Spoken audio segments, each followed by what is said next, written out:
നമസ്കാരം. കോട്ടയം ജില്ലയിലെ എരുമേലിക്കടുത്തുള്ള ചെറുവള്ളി എസ്റ്റേറ്റിൽ വനമധ്യത്തിൽ സ്ഥിതി ചെയ്യുന്ന അതിശയിപ്പിക്കുന്ന ഒരിടമാണ് അഞ്ചുകുഴി പരാശക്തി ദേവസ്ഥാനം. പഞ്ചപാണ്ഡവരുടെ സാന്നിധ്യമുണ്ടെന്ന് വിശ്വസിക്കപ്പെടുന്ന ഈ സ്ഥലത്തിൻ്റെ ഐതിഹ്യവും ഇവിടുത്തെ പ്രകൃതി ഭംഗിയും വിശ്വാസവും ഈ വീഡിയോയിലൂടെ പങ്കുവെക്കാൻ ശ്രമിക്കുകയാണ്.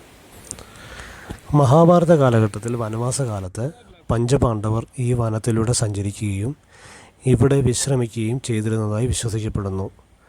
പാണ്ഡവർക്ക് സംരക്ഷണം നൽകാൻ വേണ്ടി ശ്രീകൃഷ്ണൻ ആദിപരാശക്തിയെ ഇവിടെ കുടിയിരുത്തി എന്നാണ് ഐതിഹ്യം. പിന്നെ ഇവിടുത്തെ ഈ പഞ്ചതീർത്ഥത്തിനും വ്യത്യസ്തമായ ഒരു ഐതിഹ്യമുണ്ട്. 5 വ്യത്യസ്ത അരുവികൾ സംഗമിക്കുന്ന സ്ഥലമായതിനാലാണ് ഈ സ്ഥലത്തിന് പഞ്ചതീർത്ഥം എന്ന പേര് ലഭിച്ചതെന്നും പറയപ്പെടുന്നുണ്ട്.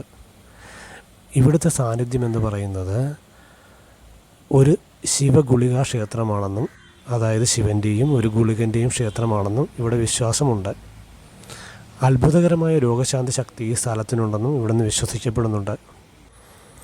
ചരിത്രപരമായുള്ള പ്രത്യേകതകൾ എന്തെന്ന് വെച്ച് കഴിഞ്ഞാൽ, ഈ ക്ഷേത്രം ഒരു പരമ്പരാഗത ക്ഷേത്ര നിർമ്മിതിയല്ല. പ്രകൃതിദത്തമായ വനത്തിന് നടുവിൽ അരുവികൾക്കും വെള്ളച്ചാട്ടത്തിന് സമീപമായാണ് ഇത് നിലകൊള്ളുന്നത്.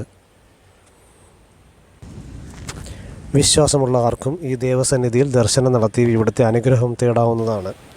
ഇവിടുത്തെ ദർശനം ഏറ്റവും കൂടുതൽ ആൾക്കാർ വരുന്നത് വെള്ളിയാഴ്ച ദിവസങ്ങളിലാണ്. ഇവിടെ ഭക്തരുടെ തിരക്ക് കൂടുതൽ അനുഭവപ്പെടാറുള്ളത്. ഈ ക്ഷേത്രം നിൽക്കുന്നത് എവിടെയാണെന്ന് വെച്ച് കഴിഞ്ഞാൽ, നമ്മുടെ എരുമേലിയിലെ റാന്നി റോഡിലുള്ള ചെറുവള്ളി എസ്റ്റേറ്റിനുള്ളിലായാണ് ഈ ക്ഷേത്രം സ്ഥിതി ചെയ്യുന്നത്. മൺസൂൺ കാലത്തൊക്കെ ഇവിടെ വരുവാണെങ്കിൽ നമുക്ക് ഈ കാണുന്ന വെള്ളച്ചാട്ടമില്ലേ, അത് ഫുള്ളായിട്ട് ഒഴുകുന്ന നമുക്ക് കാണാം. മൺസൂണിൻ്റെ തുടക്ക കാലഘട്ടങ്ങളിൽ, ഇപ്പോൾ മൺസൂൺ കുറവായിരുന്നല്ലോ, അതുകൊണ്ടാണ് ഞങ്ങൾ മൺസൂൺ കാലത്ത് തന്നെയാണ് വന്നത്. പക്ഷേ മൺസൂൺ ഇപ്പോൾ കുറവായത് കൊണ്ടാണെന്ന് തോന്നുന്നു വെള്ളം കുറവാണ് ഒഴുകുന്നത്.